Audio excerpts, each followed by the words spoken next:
नमस्कार, हिंदी कौशल चैनल में आप सभी का स्वागत है। मैं एक बार पुनः प्रस्तुत हूँ आप सभी के समक्ष अपनी एक नई कक्षा में एक नए शीर्षक के साथ। और जैसा कि आप सभी जानते हैं कि हिंदी कौशल चैनल जो है वह क्रमबद्ध अध्ययन कराता है।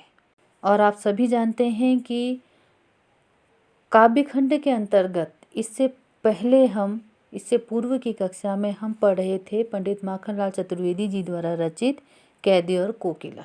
और आज हम उसी क्रम को आगे बढ़ाएंगे और आज हम पंडित माखनलाल चतुर्वेदी जी द्वारा रचित कैदी और कोकिला की आगे की कुछ पंक्तियों का अध्ययन करेंगे।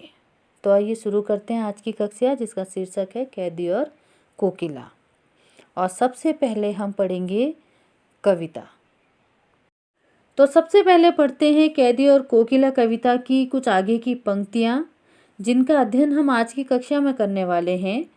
क्या देख न सकती जंजीरों का गहना, हथकड़ियाँ क्यों यह ब्रिटिश राज का गहना। कोल्हू का चरक चू जीवन की तान, गिट्टियों पर अंगुलियों के लिखे गान। हूँ मोट खींचता लगा पेट पर जुआ, खाली करता हूँ ब्रिटिश अकड़ का कुआ। दिन में करुणा क्यों जगे रुलाने वाली, इसलिए रात में गजब ढा रही आली। इस शांत समय में अंधकार को बेद रो रही क्यों हो। कोकिल बोलो तो चुपचाप मधुर विद्रोह बीज इस भांति बो रही क्यों हो। कोकिल बोलो तो। यह बहुत ही सुंदर और देशभक्ति से ओतप्रोत कविता है। और कविता की इन पंक्तियों में कवि ने स्वाधीनता आंदोलन में सक्रियता से भाग लेने के पश्चात कारागार में बंदी बनाए जाने का यहाँ पर वर्णन किया है और बड़ा ही सुंदर वर्णन किया है।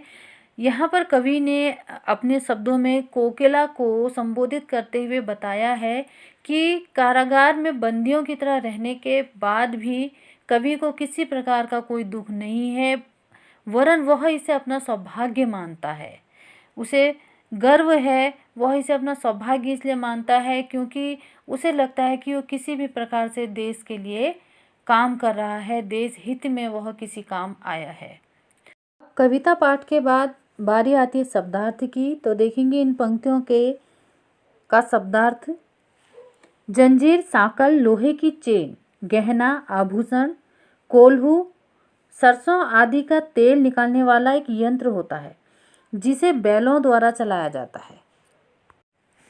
चरकचू कोल्हू चलाने की ध्वनि, और गिट्टी पत्थर के छोटे छोटे टुकड़े, मोट कुएं से पानी निकालने का चमड़े का एक डोल।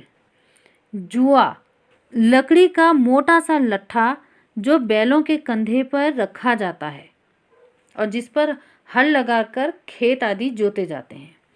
अकड़ अहंकार, गजब ढाना आश्चर्यजनक कार्य करना। बेद अर्थात तोड़ना और विद्रोह अर्थात विरोध करना। शब्दार्थ के पश्चात अब बारी है संदर्भ की। जानते हैं संदर्भ क्या है। संदर्भ वैसे तो पूर्ववत ही रहेगा, फिर भी एक बार हम एक दृष्टि डालेंगे संदर्भ पर। प्रस्तुत पंक्तियां कक्षा 9 की पाठ्यपुस्तक क्षितिज भाग 1 के काव्यखंड में संकलित कविता कैदी और कोकिला से ली गई हैं, जिसके रचनाकार पंडित माखनलाल चतुर्वेदी जी हैं। संदर्भ के बाद बारी आती है प्रसंग की। प्रसंग का मैं पहले भी बता चुकी हूँ कि प्रसंग में हम क्या लिखते हैं। प्रसंग वह होता है जिसमें हम जो कविता हम पढ़ रहे होते हैं उसमें कवि द्वारा प्रकट किए गए भावों का संक्षिप्त एक सूक्ष्म परिचय यहाँ पर देते हैं कि प्रस्तुत पंक्तियों में कवि क्या कहना चाहता है।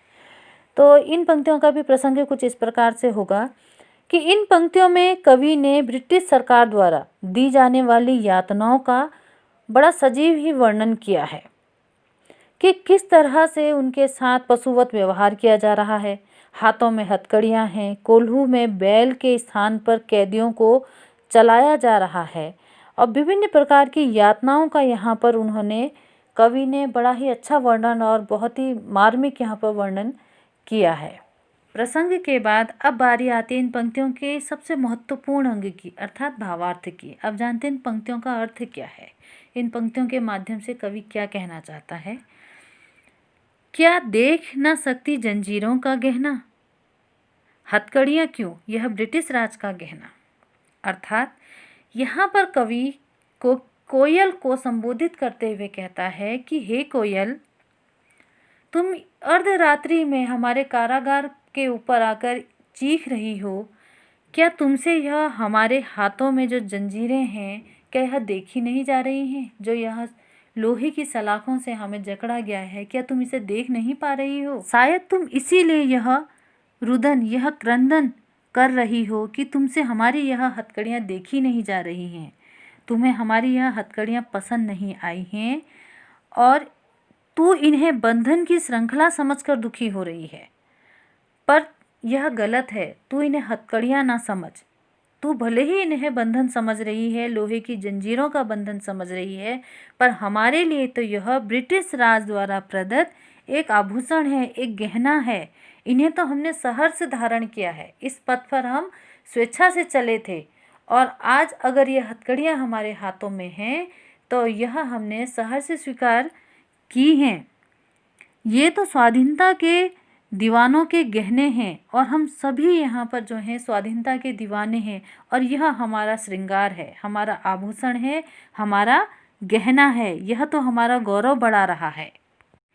कोल्हू का चरकचू जीवन की तान, गिट्टियों पर अंगुलियों के लिखे गान। हमारे लिए तो जेल के कोल्हू की चरकचू की ध्वनि भी जीवन का संगीत बन चुकी है, जीवन गीत बन चुकी है। हमें उसमें भी आनंद आने लगा है। हम जेल में दंड स्वरूप जो हमें बैलों के स्थान पर कोल्हू पे चलाया जा रहा है और जो उससे चरकचू का स्वर निकलता है, वह हमारे लिए जीवन संगीत के समान है। हम उसमें भी आनंद प्राप्त करते हैं।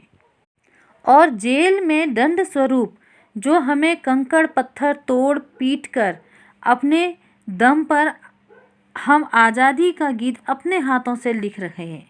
जिस प्रकार कठोर पत्थर को हम पीट पीट कर टुकड़े करके रख देते हैं, उसी प्रकार हमारा मानना है कि एक दिन हम ब्रिटिश शासन की अकड़ और ब्रिटिश शासन को भी एक दिन छिन्न भिन्न करके रख देंगे।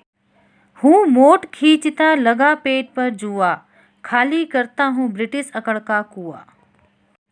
हे कोकिल, मैं अपने पेट पर जुआ बांधकर चरसा खींच रहा हूँ। इस क्रिया में मैं धीरे धीरे अनवरत रूप से ब्रिटिश राज के अहंकार रूपी कुएं को खाली कर रहा हूँ। तुम्हें दिख रहा है कि मैं अपने पेट पर जुआ बांधकर चरसा खींच रहा हूँ, पर यदि तुम मेरी दृष्टि से देखोगे तो मैं अपने पेट पर यह जुआ बांधकर मैं जिस कुएं से यह पानी खींच रहा हूँ, मैं उसे ब्रिटिश राज का अहंकार का कुआं कहता हूँ और मैं धीरे धीरे उस अहंकार रूपी कुएं को खाली कर रहा हूँ, इनके अहंकार को तोड़ रहा हूँ। अर्थात मैं कष्ट सहन करके यातनाओं के आगे जीत हासिल करने के लिए अविराम प्रयत्नरत हूँ, प्रयास कर रहा हूँ और धीरे धीरे उनकी अकड़ को ठंडी कर रहा हूँ, उनकी अकड़ तोड़ रहा हूँ। दिन में करुणा क्यों जगे रुलाने वाली, इसलिए रात में गजब ढा रही हो आली। इस शांत समय में अंधकार को बेद क्यों रो रही हो। दिन में करुणा क्यों जगे रुलाने वाली, इसलिए रात में गजब ढा रही हो रही आली। आगे कवि कहता है कि हे कोयल, तू रात की इस निस्तब्धता, इस शांत को चीर कर अपना मधुर स्वर हमें सुनाने आई हो। उसके पीछे तुम्हारी क्या मंशा है मैं समझ रहा हूँ। अब धीरे धीरे मैं तुम्हारी इच्छा को समझ रहा हूँ। तू जानती है कि दिन का जो समय होता है वह घोर यातना का समय होता है, संघर्ष का समय होता है, कठोर परिश्रम का समय होता है, जो मुझे झेलना पड़ता है, मुझे बिताना पड़ता है और उस समय तेरी यह मधुर ध्वनि हम सुन नहीं पाते हैं, इसलिए वह निष्फल हो जाती है तेरी मधुर ध्वनि। तेरी करुणा को भी हम ग्रहण नहीं कर पाते हैं। इस शांत समय में अंधकार को बेद रो रही क्यों हो, कोकिल बोलो तो। हे कोकिल, तुम इस शांत समय में, इस अर्धरात्रि के शांत समय में अंधकार को बेद क्यों रो रही हो। मैं समझ रहा हूँ, क्योंकि दिन भर हमें मिलने वाली यातनाओं और हमें मिलने वाले कष्टों पर तुम अपने मधुर स्वर से मरहम लगाने आई हो। हे कोकिल, एक बार अपने मुंह से बोलकर यह स्पष्ट करो, चुपचाप मधुर विद्रोह बीज इस भांति बो रही क्यों हो। कोकिल बोलो तो। हे कोकिल, एक बार तो अपने मुंह से यह बात स्पष्ट करो कि तुम अपने मधुर स्वर में यह विद्रोह बीज बोने आ रही हो, कि इस भांति तुम यह विद्रोह के बीज हमारे भीतर बोने आई हो। क्या जो मैं सोच रहा हूँ, क्या यह सही है? हे कोकिल, बोलो तो। क्या तुम अपनी मधुर आवाज़ से हमारे हृदयों में विद्रोह का बीज बो रही हो? क्या तुम हमें विद्रोह की प्रेरणा देने के लिए चीख रही हो? हे कोकिल, बोलो तो। कविता के भावार्थ के बाद अब एक दृष्टि डालेंगे भाव सौंदर्य पर। भाव सौंदर्य कुछ इस प्रकार से होगा कि प्रस्तुत पद्यांश में कवि द्वारा ब्रिटिश सरकार के अत्याचारों और भारतीय क्रांतिकारियों द्वारा सहन की जाने वाली पशुवत यातनाओं का बड़ा ही सजीव और मार्मिक चित्रण यहाँ पर किया गया है, तथा साथ ही कोयल को संबोधित करते हुए कवि ने पाठकों के हृदय में देश प्रेम की तथा क्रांति की भावना जगाने का पूर्ण प्रयास किया है। भाव सौंदर्य के बाद अब एक दृष्टि डालेंगे शिल्प सौंदर्य पर। शिल्प सौंदर्य कुछ इस प्रकार से है। अकड़ का कुआं और विद्रोह बीज में रूपक अलंकार है। जहाँ कवि ने कोयल को संबोधित किया है वहाँ मानवीयकरण अलंकार है। संपूर्ण कविता में संबोधन शैली का कुशल प्रयोग किया गया है।